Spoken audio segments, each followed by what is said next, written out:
Now, good afternoon, everybody. Oh, finally, I don't get my patente. Oh, e easy well. How it easy so?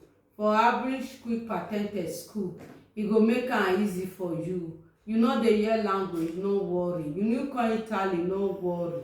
E go make am easy for you. The class dey start 6 o'clock from your comfortable place. Na Italy, na Rome you dey. Na Milano, na Reggio Emilia, na Bologna, na Napoli, anywhere you dey for Italy here, Ambrish quick patente go make am easy for you. E dey watch am for video and e go dey explain am. E get patient well to take explain. No your worry at all. You no come Italy, you no dey hear Italy, that one na small thing. You no sabi read and write, that one na small thing. You go dey watch am for video, go dey explain am. E go help you till you get your patente, no go leave you.